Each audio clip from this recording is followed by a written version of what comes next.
नमस्ते।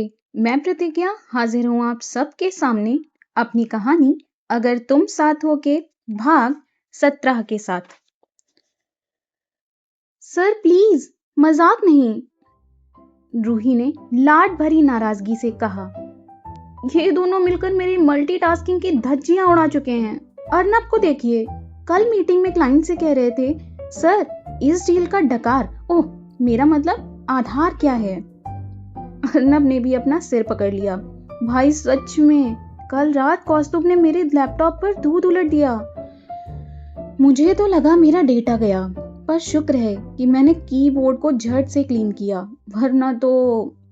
आकाश ने मुस्कुराते हुए कैमरा अलंकृता की ओर घुमा दिया और बोला, इसे देखो अर्नब, तुम्हारी भतीजी ने तो बकायदा अपना स्विस बैंक बना रखा है। इस मखमली थैली में मेरा चार्जर, घर की चाबियां और तो और डिजाइन से भरी मेरी पेन ड्राइव और ना जाने क्या क्या बंद है। यहाँ डेटा लीक नहीं हो रहा, डेटा किडनैप ही हो गया है। डेटा किडनैप नहीं भाई, डेटा सिक्योरिटी। अभी से हुनर सीख रही है हमारी एल्सा। अर्नब और रूही की थकी हुई आंखों में अलंकृता की मासूमियत देखकर एक चमक आ गई। सच में बच्चों की दुनिया कितनी सरल है ना, रूही ने कौस्तुभ को धीरे से थपथपाते हुए कहा। उन्हें कुछ नहीं चाहिए होता, बस हमारा समय और अपनी छोटी सी जादुई दुनिया। धृति ने रूही का हौसला बढ़ाते हुए कहा, रूही हिम्मत मत हारो यार, यहाँ गांव में मैंने भी यही सीखा है। जब मैं हुनर की पाठशाला में महिलाओं को देखती हूँ तो समझ आता है कि कैसे वो सब घर और बाहर हर जगह का काम देख रही हैं। मैनेजमेंट सिर्फ ऑफिस में नहीं, घर की चौखट और बच्चों की किलकारियों में भी होता है। और तुम देखो खुद को, तुम केवल ऑफिस नहीं संभाल रही, बल्कि दो दो भविष्य गढ़ रही हो। तभी अचानक स्क्रीन के उस पार से एक तेज आवाज आई, पुच। लो, एक ने बम फोड़ दिया। अर्नब ने असहाय होकर कैमरे की तरफ देखा। किट्टू ने शायद डायपर में धमाका किया है। रूही, तुम्हारी बारी है या मेरी?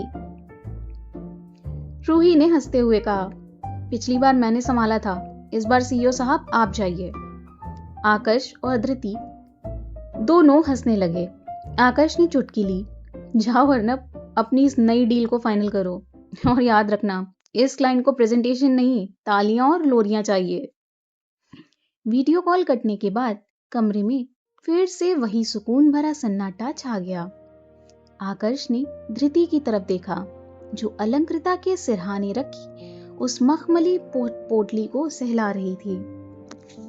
रानू, आकाश ने धीमे से कहा, तुम्हें पता है आज गांव की औरतों की आंखों में जो चमक थी, वो इस बात का सबूत थी कि हम सिर्फ व्यापार नहीं कर रहे, हम खुशियों का एक जाल बुन रहे हैं।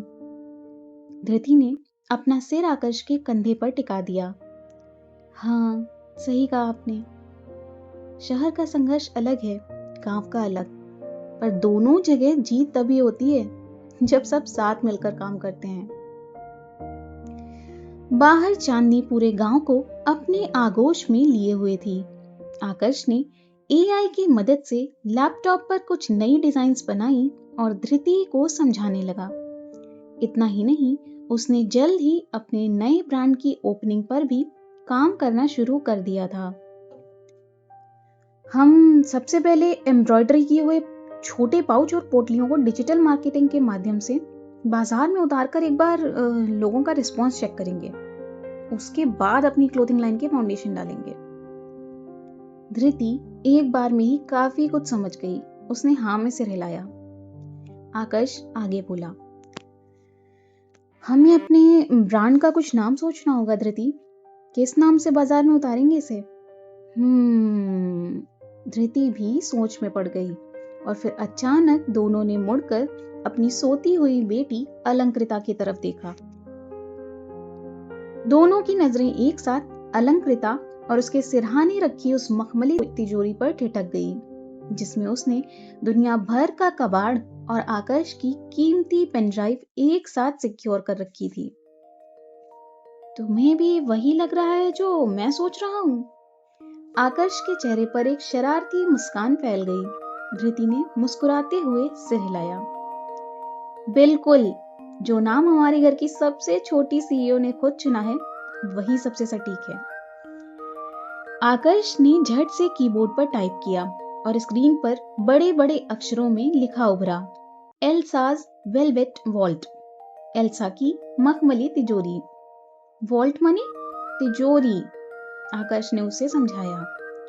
वाह, ये तो बहुत अच्छा है, धृति चहक उठी। एल्सा भी खास है और ये वॉल्ट वाला आइडिया तो सीधा उसकी थैली से आया है ना? वैसे भी हमारी पोटलियों और बैग्स में तो औरतें अपनी पूरी गृहस्थी और हुनर समेट कर रखेंगी। दोनों को नाम बेहद पसंद आया। आकर्ष ने जल्दी जल्दी पावर पॉइंट प्रेजेंटेशन सेट करना शुरू कर दी। दिन भर फैक्ट्री में ट्रेनिंग और घर में एल्सा के साथ खेलने के बाद यही वक्त होता था जब वो दोनों शांति से अपने काम पर ध्यान दे पाते थे। आकर्ष की आंखों में नींद भरी थी, पर फिर भी वो जुटा हुआ था। धृति उसके चेहरे को जी भरकर देख रही थी और मुस्कुरा रही थी। उसने अचानक से लैपटॉप का फ्लैप बंद कर दिया।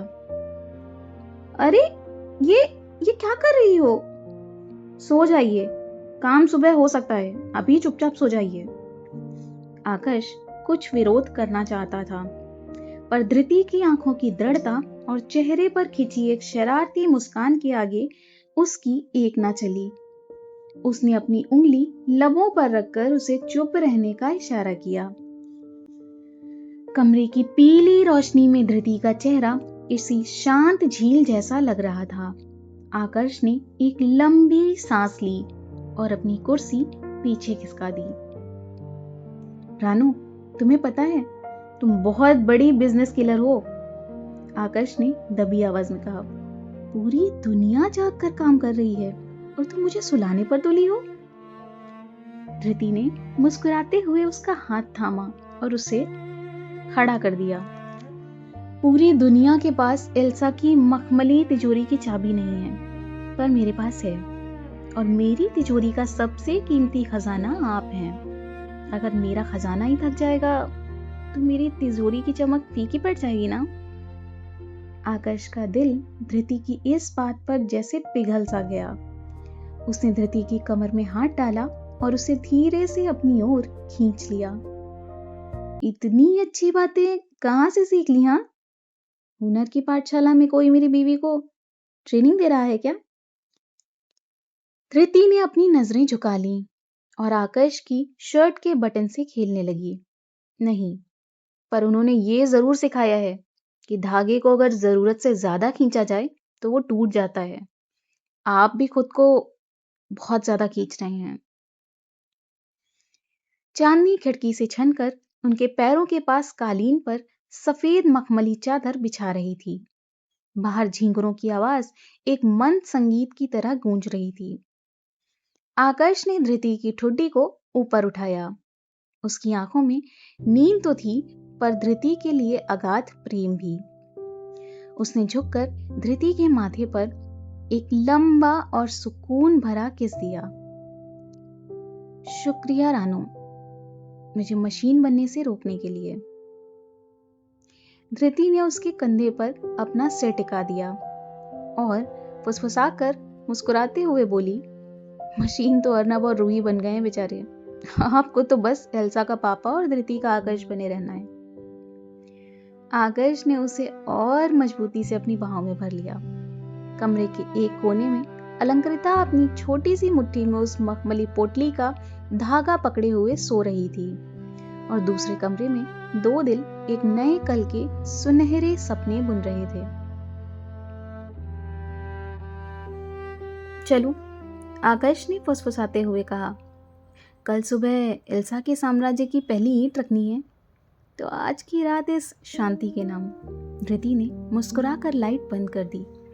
अंधेरे में भी दोनों की मुस्कुराहटें एक दूसरे को रास्ता दिखा रही थीं। धृति ने जैसे ही लाइट बंद की, कमरे में चांदी का पहरा और गहरा हो गया। खिड़की के पर्दों से छन कर आती रोशनी धृति के चेहरे पर पड़ रही थी, जिससे वह किसी श्वेत संगमरमर की मूर्ति जैसी लग रही थी। आकर्ष ने उसे कहीं जाने नहीं दिया। उसने धृति का हाथ पकड़कर उसे अपनी ओर खींचा और धीरे से दीवार से सटा दिया। धृति की सांसें थोड़ी तेज हो गईं। अभी तो आपने कहा था कि सो जाइए। आकर्ष ने बेहद कम आवाज में लगभग फुसफुसाते हुए उसके कान के पास कहा। उसकी गर्म सांसें धृति की गर्दन को छू रही थी, जिसे धृति के बदन में एक सिहरन सी दौड़ गई।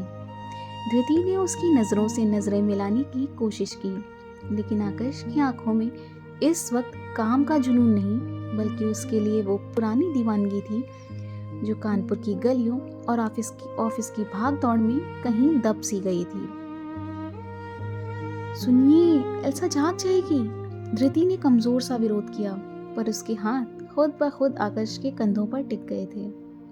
एल्सा अपनी तिजोरी की पहरेदारी कर रही है रानू, उसे पता है उसके पापा अपनी असली तिजोरी के पास हैं, आकर्ष ने शरारत से कहा और अपनी उंगलियों से धृति के चेहरे को सहलाने लगा।